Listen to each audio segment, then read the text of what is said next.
Rebooting a franchise is not an easy thing to do. Well, it's easy to ride the coattails of a well-known franchise by using the same name. Oh no, he did not! It's hard to make it pay off, because if you change too much, people who are familiar with the franchise are going to be disappointed because they expected to watch something similar to what they're already used to.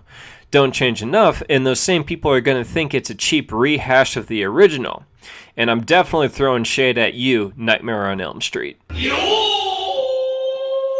Unfortunately, those are the people you are going to have to please the most. You wouldn't use a well-known name if you weren't trying to attract already existing fans.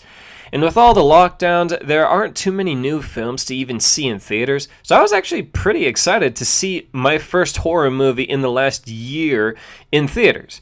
The trailers looked legit. I only saw them once when they first came out, so I could hope to forget the scenes as much as I could and see the movie as fresh as possible. I even took a date in hopes that it would be so scary that she would snuggle up to me. Giggity. What? Nothing, it's stupid. And then we watched it. Yeah, the Wrong Turn movie sucked, and not because I was expecting things from the original Wrong Turn movies. I've only seen the first one, and there's like 8 of them. This movie could have been called The Foundation, or The First Settlers, or whatever, and I still would have hated it. I hated it so much that I really didn't want to do this review, because that would mean I'd have to watch it again to refresh my memory and break down scene for scene why I didn't like it. But this year hasn't had too many new movies released, and I'm trying to grow my channel by talking about new things that everyone wants to know about, so for the greater good, I will endure this torture again. What are you doing?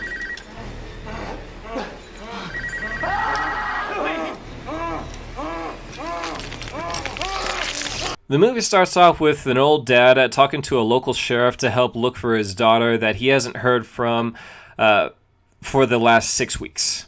The sheriff isn't very helpful, and neither is anyone else in town, and you get a whole redneck don't like outsiders vibe from everyone around. And we do get a time jump back 6 weeks to find out what happened. So we get introduced to our 6 characters. It's 3 couples on a road trip, and they pop a tire, and the guy who is driving, Darius, has his girlfriend, Jennifer, who is the missing daughter from before, change it. He's embarrassed by it all, and I know this is nitpicking, but I'm so tired of people in movies and shows not knowing how to change a tire. It's the easiest thing to do when it comes to car care. It is so common and expected that every car comes with an extra tire, a jack, and a tire iron. It's 3 parts. It's not that hard to figure out. They get into town and we get some more classic, like, we don't like outsiders scenes and, like, they don't really know what's coming to them kind of thing. Their blind eyes see nothing of the horrors to come. Their ears are stopped. They are the gods' fools. Well, that's how it works. Cleanse them. Cleanse the world of their ignorance and sin. Bathe them in the crimson of... Am I on speakerphone? The group heads off to go hiking the next morning. They're having a good time. They go off the trail, get lost, and we're treated to a massive log careening down towards our group. They book it, but not fast enough, and instead of doing the smart thing and running off to the side or behind some big trees, they go straight down the mountain. Ugh, I'm getting some Prometheus flashbacks here.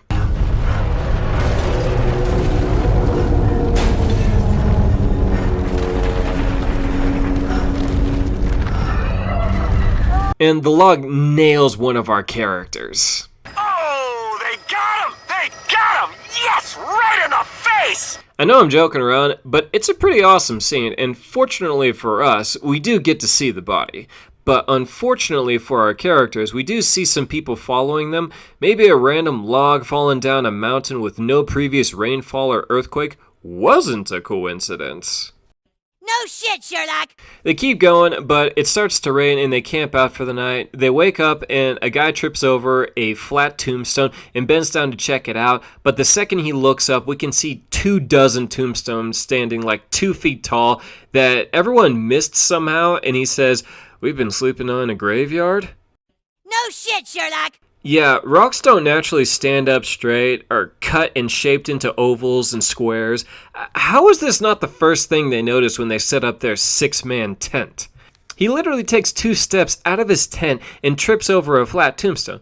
These people have either never spent any time in the woods or the script is shit. Which one do you think? The former or the latter? Anyways, one of the group members is missing. Her name is Mila, and she's the fiancée of Adam, who is the asshole of the group, and their phones are gone. So they go looking for her, and they see one of the little girls from town. Everyone who has a brain thinks she's connected or knows something, except our main girl, Jennifer, so they chase after her. Adam steps into a trap that slowly pulls at his leg at first, and then yanks him. Seems like a person is pulling on the chain instead of a regular weighted trap that would just yank on him the second he stepped on it. By the way, there's a reason I'm focusing on these parts, and I'll get to that in a minute, don't you worry. Adam gets sucked into a hole that they aren't too sure about diving into, so they leave a marker and fuck off without Adam. This is Jennifer's idea, by the way, so either she's in survival mode or just didn't care about Adam that much. They stumble upon a shed that is full of backpacks, glasses, hiking gear, weapons, phones, cameras, and one of the 3 remaining people says it looks like a lost and found for the whole mounting. Interesting first guess. Mine was a trophy room, but that's up for interpretation. While they're a bit distracted, they notice in the distance 2 guys in moss suits and deer skulls, which look pretty fucking sweet, by the way. Anyways, they have Adam literally hogtied with a burlap sack over his head going to who the fuck knows where. Darius, the good friend, wastes no time and grabs a weapon and hauls ass after them. Jen and the other guy follow after. They demand they let Adam go, but they are speaking some weird-ass dialect. Who the fuck knows why? But Adam gets up from behind the 2 guys and beats one of them to death, and the other runs away. Adam says he had to do it because they killed Mila, his fiancée, and whoop, she pops up right behind him. Your timing could not have been worse. Jen accuses Adam of being a murderer, and I can't. I am so irritated with how stupid Jen is being right now, and everyone else defending Adam is doing a horrible job at it. Their best argument is that they looked scary. Best by their standards, not an intelligent person's standards. They bring up the shack, Adam being tied up, and maybe they killed their friend before, but no one brings up the stolen phones because I guess that's not a big deal. So they start walking and bitching at each other. Darius gets nailed by another trap, literally. A log with some spikes on it nails him in the shoulder. Pretty tall for an animal trap. Unless you're aiming for a deer's face, which would be a stupid idea. They keep walking, and Lewis, the guy who is dating the guy who got killed by the log, he gets taken by a guy in tree bark camo in the middle of the day, and they just vanish from sight. So unless they jump down some sort of secret tunnel, that would not have happened. Whatever. So everyone starts running away. Mila falls into a pit of spike. One of them is going either through her lung or just her chest, and a few more in her legs, but she still cries out for Adam to pull her out. He doesn't and bolts. Yeah, kind of a dick thing to do, but if he pulled her out, she would have bled to death immediately. She could not be saved, but we need more scenes to make Adam seem like a dick, so we get that scene. And a mountain man comes and gives her a mercy kill. And one by one, the remaining people are taken and hauled back to the village of the mountain people. We get a quick scene of the dad worrying about his kid before we are back to our group in the woods. They get taken to the village, and a lot of creepy music plays. Fuck knows why. I mean, all they really see are basic, primitive, self-sustaining things. They get brought into some court to be tried for murder. And this scene is straight up bullshit. They accuse Adam of murder. Jennifer lies and says it didn't happen. They say they were bringing Adam down the mountain to be found. It doesn't really explain hog-tying him and putting a sack over his head. You could argue it was to keep their place a secret, but if they really had good intentions, they would have untied Adam and backed away the second the group confronted them. Anyways, the little girl from earlier testifies against them, and now Jen is calling it self-defense, and the judge barks at her to prove that they were a threat to them. And like a proper idiot, she forgets the log trap that killed their friend, their stolen phones, and the human trap that almost killed her boyfriend. This is the titular moment where I started to hate this movie. They're on trial for murder and say barely anything in their defense. So Adam gets his head crushed in because he crushed the other guy's head. The others get sentenced to darkness for bearing false witness, even though they only let Jen speak and the other two get the same sentence for just being there. So one guy gets his eyes burned out and locked into a pitch black cave. And Jen is like, fuck that, and offers up Darius because he works in self-sustaining energy, and she offers herself up as a wife and a future mother. And so the judge is like... and he spares them both and takes Jen as his wife. So we're back to 6 weeks later. The dad is given some background on the mountain people, and the legend that gets told around town only confirms that these people are horrible. The dad gets his ass kicked for asking too many questions, but he will not be deterred. So he hires a local man and his kid to help him find Jennifer. So the kid gets caught by a trap, and while his dad is helping him out, he triggers a second trap that's meant to kill him and the person in the hole. Man, these mountain people are efficient in their traps. I mean, I'll give them that. So Jen's dad continues on alone. He gets caught, sees Jen at the village, but she's giving him a I don't know you look. So the judge sentences him to darkness, i.e. burning his eyes out and locking him in a cave for trespassing. Wait, what the fuck is up? Dude, what the fuck is up?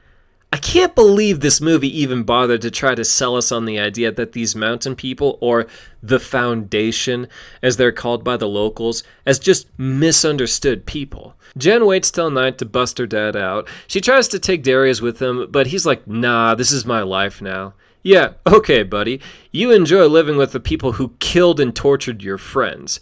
As long as you feel valued, I guess that other shit just doesn't matter. So Jen and her dad ask the little girl to help them leave in secret. They go through the cave that's for the people sentenced to darkness, and this is probably the best scene in the whole movie. They carefully sidestep as they pass by dozens of eyeless people just crawling all over the place. If the movie had more moments like this, I wouldn't be so critical of it. Oh, and on their way out, they fire off a few gunshots that not only would make them deaf, but it would also wake up the entire village. I swear, there's like only one movie that accurately portrays how loud handguns are, and it was on Shutter Island, and that scene shook me to my core. Oh, I love you too. I love you so much. I love you. But I will give this movie props for having a 6-shooter only fires 6 shots. But they pick up an axe that looks almost exactly like the God of War axe. What the fuck am I even watching here? Seriously, some of this stuff seems like cosplay and not people who take living in the woods seriously. This is a normal axe. This is an executioner's axe. This is a video game axe. Why do multiple people have these goofy looking things? Did they cut too close on the budget and have to get some of their weapons from a Spirit Halloween? So they encounter some assholes from town who are actually the real good guys in this movie, and they help everyone escape. So a couple weeks pass, and Jennifer is at home, and she's adjusting really well with her dad, her stepmom, and her stepbrothers, and when she comes home, whoop! The judge is there, and for some dumb reason, he brings the little girl, and he's there because he knows Jennifer is pregnant with his child. Jen goes and gets some knives to kick a little ass, but it goes sideways, and the judge kills the whole family. And it's pretty awesome, but it was a daydream of what would happen. So Jen agrees to go away with him and the girl and a few other mountain people in the RV they came in, as long as they don't hurt her family. There's a fight in the RV that unfortunately we don't get to see. It crashes and Jen walks out with the girl covered in blood, and the movie ends. So what's the verdict here?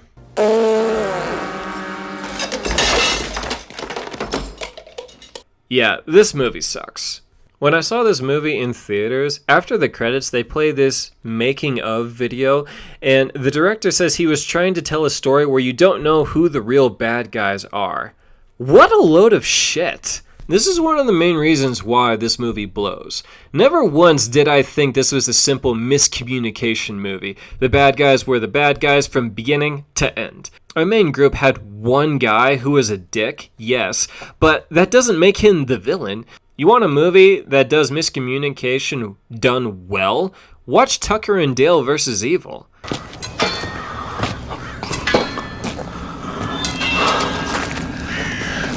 You guys, going camping?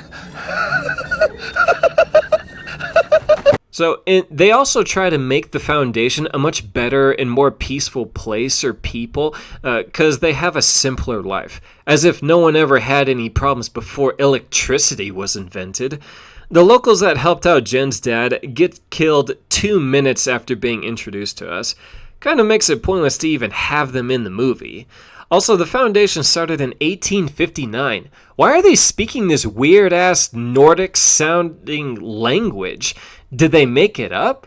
Why invent your own language and not also teach English to everyone in the village? This really makes no sense no matter how you spin it. In the beginning, we get to see one of the Foundation members selling trinkets on the street to the people in the town. If the Foundation is so self-sufficient, why do they need money? They even have an RV that they use on a regular basis, so they interact with the real world all the time. But some of them don't bother to learn a single word of English while also preaching their society is better? I know that the year is early, but this is probably the worst movie of 2021 so far. I mean, Willy's Wonderland wasn't very good, but at least that movie didn't make me angry while I watched it. Hopefully this review steers people away from this garbage of a movie so they can spend their time watching something better. Thanks for watching. Stay spooky.